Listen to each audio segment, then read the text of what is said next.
detail this set has to offer, and your tour will continue by the fireplace in a short while. Enjoy.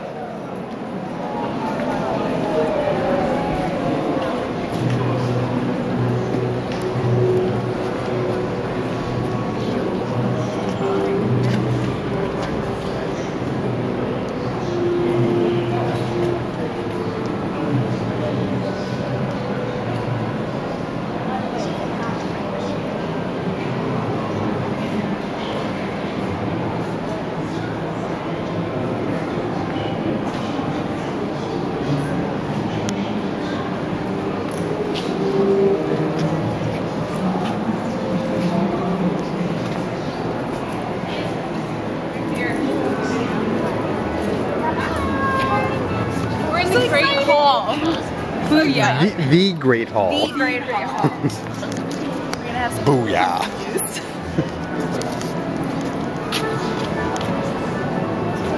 Gotta keep walking. Yeah, you did very well.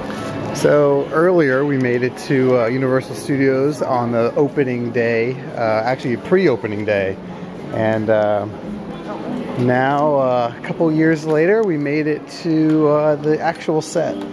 We've been living in Germany for a while for my work, and because of that, we took a quick little jaunt over to the UK, and we're checking it out. The fireplace that is in the middle of the Great Hall, in case you're wondering where that voice is coming from. Nope.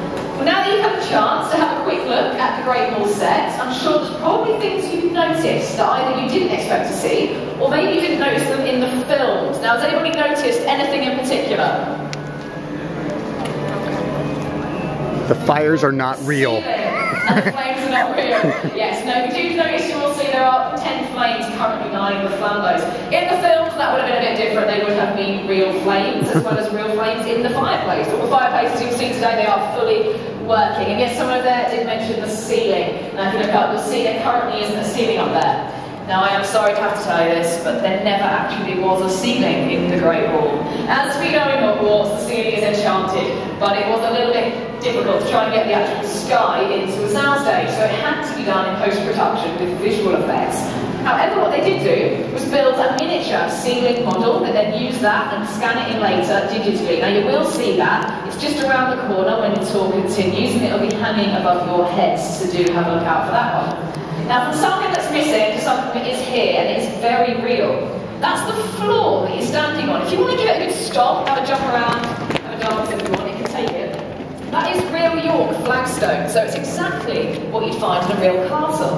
When they were first making the films, they figured that this set, and obviously the Great Hall being so iconic in the stories, it was going to have to endure a fair amount of wear and tear. And as you can see, it has clearly survived some of the biggest scenes that ever happened in the Harry Potter film series. Now, has anybody got a favourite scene in particular that happened in here?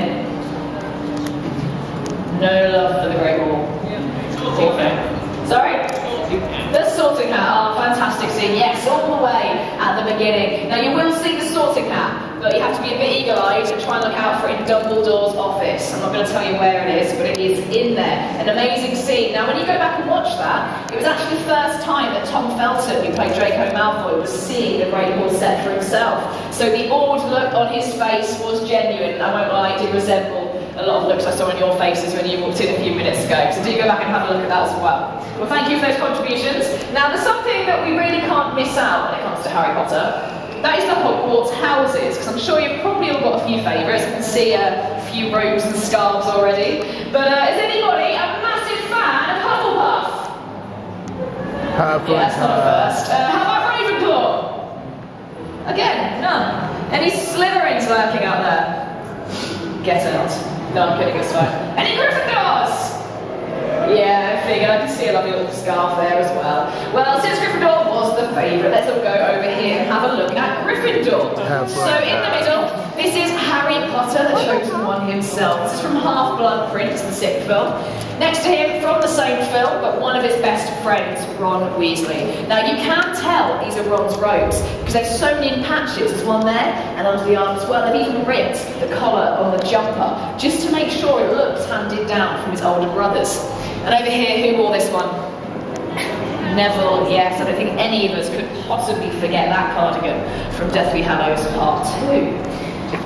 But the most endearing costume, probably of the whole tour, is actually this one. This is actually Daniel Radcliffe's first ever set of robes.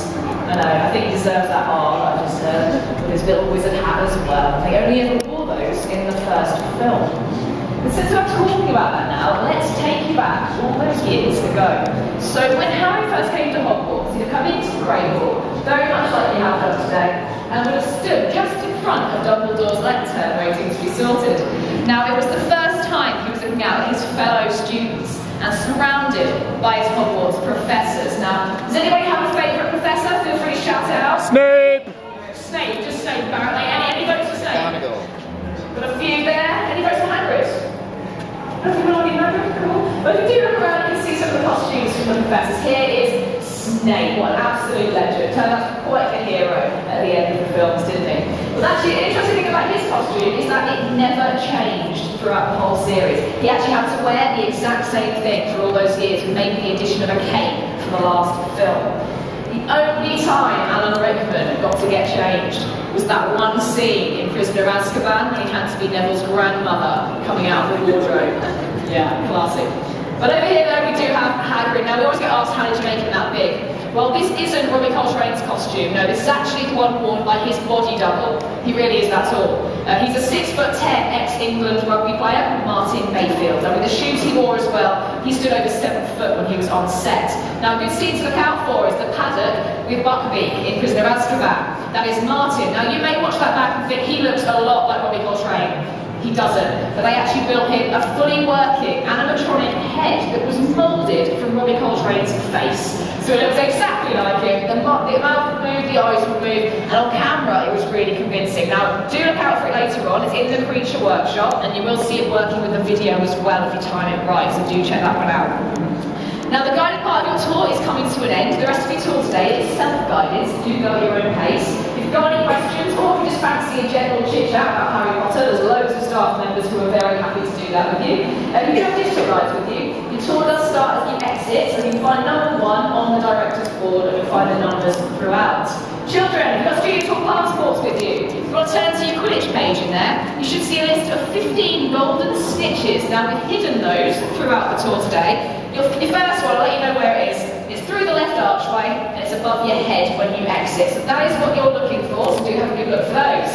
And as you've been told halfway through, there are refreshments. That does include butterbeer. Let's get a cheer for butterbeer. Yay! It's not alcoholic, so you can enjoy that too. If you'd like to now follow me out around the corner, you can begin your tour. And on behalf of everyone here at Warner Brothers, thank you very much for coming today. I really do hope you enjoyed your tour. Thank you very much.